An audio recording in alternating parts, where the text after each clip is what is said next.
Добрый день, дорогие подписчики и гости канала. Сегодня с вами я, один из авторов телеграм-канала «Генерал СВР», генерал-лейтенант службы внешней разведки, тот человек, которого вы знаете как Виктор Михайлович. Сегодня у нас понедельник, 23 января, выпуск промежуточный, мы с вами работаем все в том же графике. 4 промежуточных выпуска с понедельника по четверг. В пятницу я отвечаю на вопросы, а в воскресенье итоги недели с Сергеем Жирновым. Я сразу хочу извиниться за плохой звук, который был у нас в эфире с Сергеем Жирновым. Я думаю, что мы это исправим, и в следующий раз, в следующий наш эфир это не повторится. Так, теперь сразу хочу поблагодарить всех наших уважаемых зрителей и слушателей, которые поддерживают нас, ставят лайки к нашим роликам и пишут комментарии минимум 5 слов. Большое спасибо всем, и начнем сегодняшний выпуск. Сегодняшний выпуск начнем с того, что сегодня практически все события, которые происходили, более-менее значимы, фактически подтверждали ту информацию, которую мы даем у нас в телеграм-канале. Во-первых, пресс-секретарь президента России Дмитрий Песков сегодня рассказал, что мобилизация все-таки продолжается. Он юлил, но сказал, что мобилизация продолжается. В некоторых аспектах он говорил, там как-то он придумал какую-то странную формулировку. Но самое главное, что подтвердил пресс-секретарь президента, это то, что мобилизация продолжается. И все, конечно, готовится к тому, что продолжение будет набирать обороты, будут набирать все новых и новых мобилизованных. Сейчас для тех, кто считает, что второй этап мобилизации еще не начался, я спешу разочаровать или удивить, здесь уже зависит от того, как вы воспринимаете данную ситуацию, но мобилизация идет. Да, она идет не полным ходом, она идет выборочно, она идет размазана по всей стране, но за последние 2 недели по всей стране набрали более 7, то есть мобилизовали, более 7 тысяч человек. Еще раз повторяю, за последние 2 недели по всей России мобилизовали более 7 тысяч человек. Так тихонько, ненавязчиво, там, понемногу, вот с миру по нитке и бедному Путину армия. Это, конечно, перефразированная пословица, я уверен, что вы все прекрасно поняли.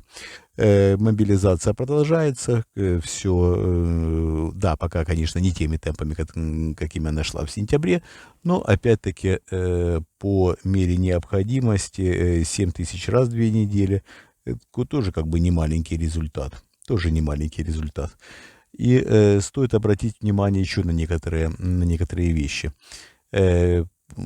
В эту следующую волну, вернее, которая сейчас началась уже, мобилизации, не будут действовать большинство из тех поводов для отсрочки от призыва, которые действовали до этого.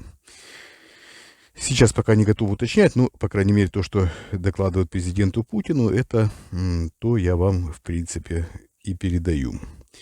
Так, теперь немножко перейдем к другим темам.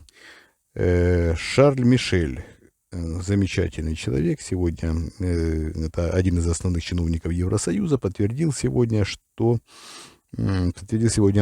фактически нашу информацию. Он косвенно подтвердил, да, не напрямую, сказав, что у Путина есть 2-3 недели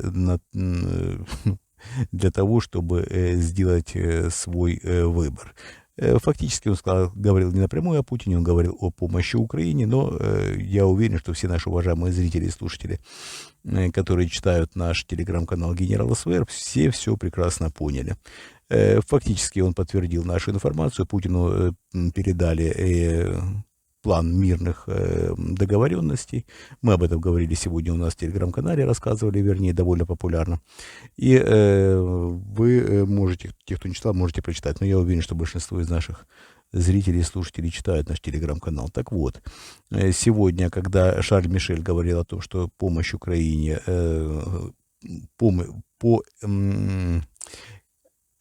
по количеству помощи Украине, которая будет необходима, надо будет определиться в течение 2-3 недель. То есть именно этот срок дан Путину для того, чтобы принять решение по тем соглашениям мирным, которые ему были переданы. Если это будет отрицательный ответ, как мы уже и говорили сегодня у нас в телеграм-канале «Украину вооружат», таким образом, что вооруженные силы Украины смогут нанести военное поражение на всей своей территории российским войскам. На всей своей территории, это включая Крым и включая, конечно, все полностью Донбасс. Не говоря уже о других регионах, на всех территориях без исключения, на всей территории по состоянию на декабрь 1991 года. Мы уже неоднократно предупреждали тех людей, которые прибыли в Крым после аннексии, стоит покинуть, потому что, возможно, стоит покинуть полуостров, потому что не исключено, что не успеют просто люди покинуть, и могут быть огромные проблемы.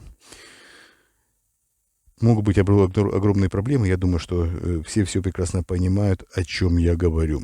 Далее перейдем к следующему обсуждению.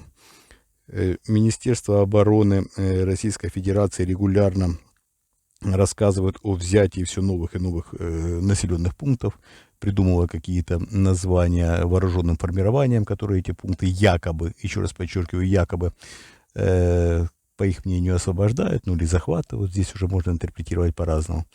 Освобождением, конечно, это никак не назовешь, но захват населенных пунктов, опять-таки якобы, конечно, большинство из того, что рассказывает Министерство обороны через Коношенкова, все это, конечно, чистейший бред и ложь. Мы с вами, опять-таки, знаем, что Коношенков уничтожал американские Брэдли, которые только собираются поступить на вооружение ВСУ. Он их уничтожал уже в сентябре месяце прошлого года.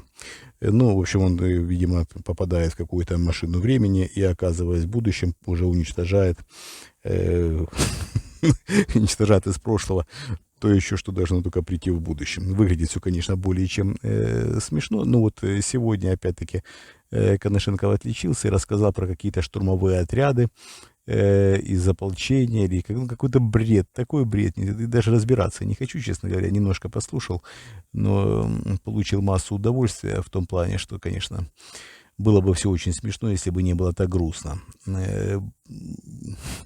Министерство обороны по своему маразму и по своим интерпретациям происходящего переплюнуло уже Министерство пропаганды, я имею в виду, извините, Министерство иностранных дел. Министерство иностранных дел превратилось в Министерство войны, в Министерство пропаганды, как угодно, но конечно, не выполняет свои функции. Также сегодня стоит напомнить нашим уважаемым зрителям и слушателям, а тем, кто не знает, сообщить, что Эстония и Россия решили понизить статус дипломатических отношений. Через несколько дней послы обеих стран будут высланы. Будут представлены страны временными поверенными. Это существенный шаг. Вслед за Эстонией, в знак солидарности с Эстонией, вернее, Латвия сообщила о том, что также понижает уровень дипломатических отношений с Россией. Это говорит о том, что работа дипломатического ведомства, работа МИД перестала вестись в том ключе, в котором, конечно, должна. Мы это знаем с вами и так, без выноса этого в отдельную новость. Сегодняшняя новость, опять-таки, по фактически достаточно большому дипломатическому скандалу, все-таки имеет место быть, и это все-таки стоило обсудить. Так, дорогие мои зрители и слушатели, мы уже практически 10 минут в эфире.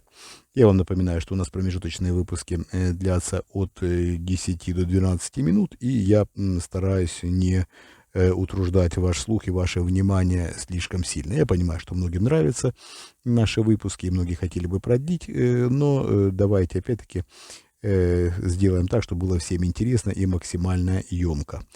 Большое спасибо, что вы нас поддерживаете, еще раз повторяю. И хочу вам напомнить, что все наши уважаемые зрители и слушатели могут задать свой вопрос у нас в Patreon. Я думаю, что завтра или послезавтра я выпущу очередной выпуск ответов на вопросы. Там я стараюсь ответить. Да, вопросов там уже очень много. Там у нас уже довольно много подписчиков. Это замечательно, и вопросов очень много. Мы сделали такие рамки, что каждый человек в Patreon может задавать по 5 вопросов, и многие, конечно, пользуются этим и задают довольно много вопросов. В прошлый раз не успел на все ответить, буду отвечать на этой неделе, и, вероятно, придется перейти на раз в неделю отвечать на вопросы в Patreon, потому что очень много вопросов. Предлагаю всем нашим уважаемым зрителям и слушателям поддерживать нас, как мы поддерживаем вас. Подписывайтесь в Patreon, и я думаю, вы получите максимальной информации из той, которая вас интересует. Вот, в сущности, и все, что я вам хотел сказать. Также не забывайте ставить лайк и писать комментарии к нашим роликам. Это повышает рейтинги наших материалов. И, конечно же, хочу вам напомнить, мы вас любим, это искренне, это самое главное. Мы работаем для вас. Всего доброго, до свидания.